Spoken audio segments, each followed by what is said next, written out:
stable job ka na sa Middle East, bakit gusto mo pang makarating ng Europe, like Hungary? So ito po kasi yung magiging stepping stone natin mga kaibigan. Bakit marami tayong mga babayan na gusto makarating ng Hungary kahit alam nila hindi naman gaanong kalakihan yung magiging sweldo nila, parang patas din dito sa Middle East. Kung halimbawa ay nasa Hungary ka na. Kasi pwede kang mag-travel. Kasi alam niyo mga kaibigan, marami sa ating mga OFWs. Bakit ba natin pinili? O bakit ba natin gustong makapunta ng Europe? Isamantalang nandito na tayo sa Middle East. O nandito ka na sa Saudi. Bakit gusto mo pang mabago yung takbo ng trabaho mo? Dahil lang ba sa malamig sa Europa o mainit dito sa Middle East? Pumunta sa Europa. Malaki ba talaga yung sweldo? Cost of living. Ito ba ay malaki? Unlike dito sa Saudi? Ay dito sa Saudi ay free accommodation ka, may food allowance ka, may service kayo provided by the company. Pero pagdating sa Europe ay karamihan ay shoulder niyo yung transpo, pagkain nyo, wala kayong food allowance, kasama yung sa sahod natin. Accommodation natin ay shoulder nyo din.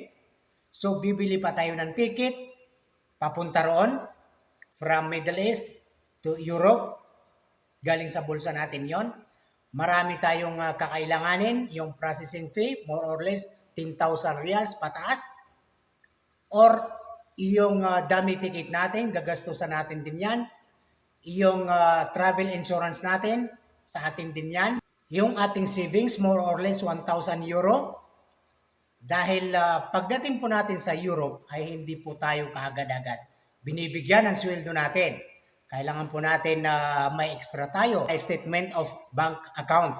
Kailangan po natin ay may pera po tayo sa ating savings na hindi bababa sa 1,000 euro kung ikaw ay papunta ng Hungary. So let us mga kaibigan, halimbawa, ikaw ay ang apply mo ay bikers o bisikleta. Kagaya nito sa Pilipinas ay rider or foodpanda. Nagdi-deliver po kayo ng mga pagkain by house or by hotels. So kayo po ay bibili ng inyong bisikleta. Manggagaling po sa inyong bulsa or pwede kayong magrenta sa loob ng isang buwan. Galing din po ito sa bulsa nyo. Hindi po shoulder ng company niyan. Ang magiging service mo, halimbawa bike or motorbike, galing po yan sa inyong bulsa. So bakit po natin pinipili na mag-abroad o or pumunta sa Europe? Ay samantalang marami yung malaki yung gagastusin natin, yung kailangan natin. Isamantalang kumbaga sa stable job ka na sa Middle East, bakit gusto mo pang makarating ng Europe, like Hungary? So ito po kasi yung magiging stepping stone natin mga kaibigan. Bakit marami tayong mga kabayan na gusto makarating ng Hungary kahit alam nila hindi naman gaanong kalakihan yung magiging sweldo nila, parang patas din dito sa Middle East, sa Saudi, yung magiging sweldo niyo, pareho lang, konting diferensya lang. Pinaganda lang dahil nasa Europe ka. Hindi porke nasa Europe ka ay malaki yung sweldo mo or mataas. Ang cost of living po sa Europe ay malaki. Hindi kagaya dito sa Saudi ay free accommodation, free transport, may food allowance ka. Sa Europe po ay hindi. So, ganito lang yan mga kaibigan, common sense. Kasi marami sa ating mga Pilipino, mga OFWs, na nangangarap kahit nasa Middle East na sila, ay nangangarap pa rin na matupad yung pangarap nila makapunta sa Europe dahil yun po ay magiging stepping stone nyo na makarating ng iba't ibang bansa kagaya ng Netherlands, Poland, Hungary, Spain, France, dahil po ito ay may sinking visa ka. So yan po ang magiging aral sa ating mga Pilipino na bakit gusto natin makarating sa Europe. Dahil alam naman natin, hindi yan pinupulot ang pera, yung magiging processing fee natin. Halimbawa, like Hungary, ang magiging processing fee mo ay 10,000 dirhams kung sa Dubai ka. So, more or less, pagpalagay natin 10,000 or 11,000 reals. katumbas ng dirham kasi mataas yung rate ng dirham kaysa riyals dito sa Saudi. Pero ito po ang tandaan natin mga kaibigan. Kung sa Hungary ka, ang offer salary po ay 550 to pagpalang natin 550 to 600 euro. So magkano lang yon? 30 plus lang. Kung kumikita ka ng 35 or 40 dito sa Saudi, anong pipiliin mo? Europe, Hungary, or manatili ka dito sa Saudi? Bakit? Sa akin.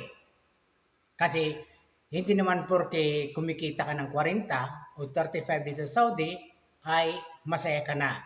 Marami kasi sa ating mga Pilipino, mga OFW na gusto maranasan yung iba't ibang country, iba't ibang klima, iba't ibang destination na gusto natin marating. Yun ang parte ng sa buhay natin ng mga Pilipino na mag-ikot, maghanap ng ibang trabaho sa ibang bansa kasi yun din na nagiging stepping stone natin para makarating sa ibang lugar.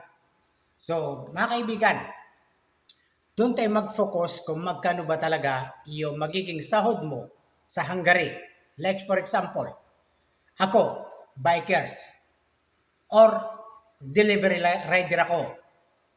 So, ang salary po natin ay 530 to 550 euros. So, magkano lang yon? 30 plus lang yan siguro, di ba? Sa piso. Bakit ginusto ko? Bakit gugustuhin ko makapunta ron samantalang dito?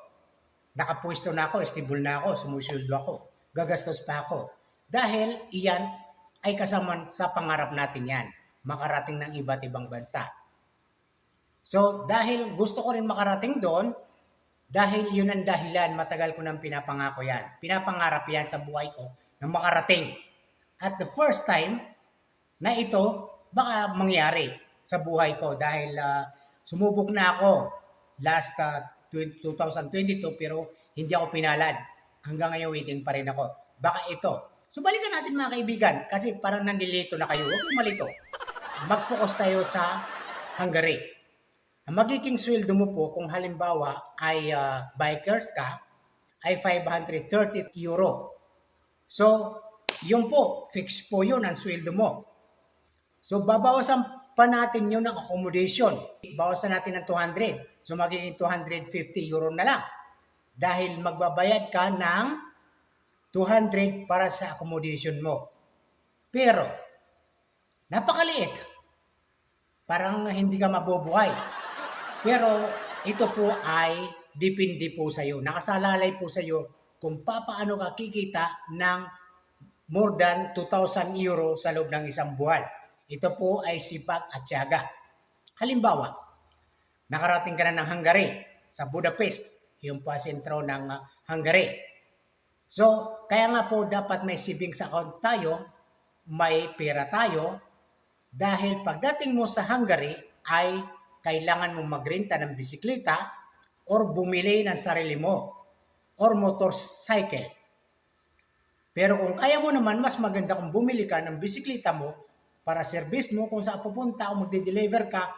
Pero po, ito po at tandaan natin mga kaibigan. Dalawa po dapat ang delivery natin sa loob ng isang araw.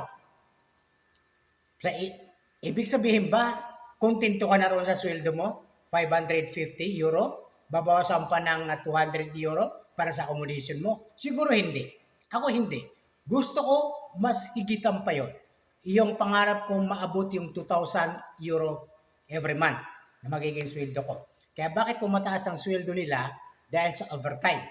So kailangan po natin yung mga kaibigan, ma-reach yung 40 hours every 5 days. Ang pasok po natin sa Hungary ay 5 days po. Monday to Friday. Balis, Saturday and Sunday, ito po ay off day. So kailangan po sa loob ng isang araw ay makapag-deliver kayo ng 2. Pero kung masipag ka, kikita at kikita ka, masigita mo pa yung 550 euro. At ito po ay may mga tips din po yan. Depende po yan kung marunong ka makihalubilo o masipag ka, be confident ka. Magaling ka magsalita ng English, Hindi ibig sabihin na eksperto ka, fluent ka sa English. Ito po ay pinag-aralan. Paano mag-deliver sa ating mga customer, paano natin sila mapasaya, on time, may bigay yung request nila, yung order nila dahil ikaw po yung rider.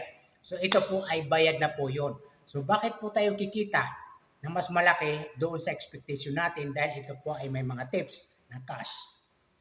At may overtime po yan, depende po yan sa mga aplikante sa gagawa. Halimbawa ako, kontento ba ako sa 550 euro? Hindi babawasan pa ng 200 para sa accommodation. Bakit hindi ko magsipag para ma-reach ko yung target ko, yung goal ko na kumita na mas malaki?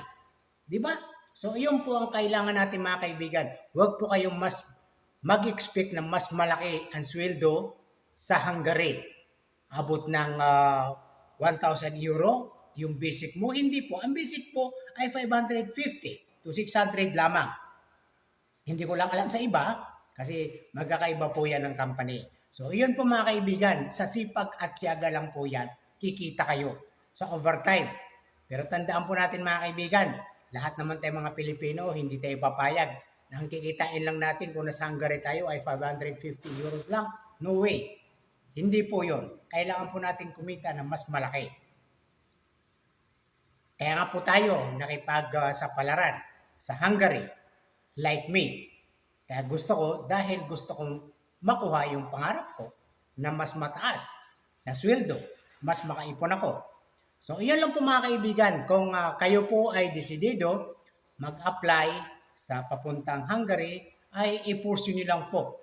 Pero tandaan po natin mga kaibigan, ito po ay galing sa bulsa natin. Yung magiging processing fee nyo po ay 10,000 dirham. Tapos, yung plane ticket po natin, ay shoulder po natin yan. Yung pong personal appearance sa embassy ay dudukutin din po natin yan sa bulsa natin once na bibisaan na kayo. At yung pong dummy ticket natin, kailangan din po natin yan. At saka yung travel insurance din po yan ay galing din po sa bulsa natin. So, ilang buwan po ba ang processing ng work permit natin bago tayo makaalis papuntang Hungary? Ito po ay 6 months, 7 or 1 year mga kaibigan. Depende po yan. Pwede ka po mag-partial sa processing fee ng 25%, then sumunod ay 25%, and then the last ay 50% para mabuo yung kabuuan mo, may bigay sa iyo yung work permit mo kung okay na siya, dahil kailangan po natin ang puhunan. Kasi paano ka makakaalis mga kaibigan kung wala kang initial down payment? Kung wala kang pera.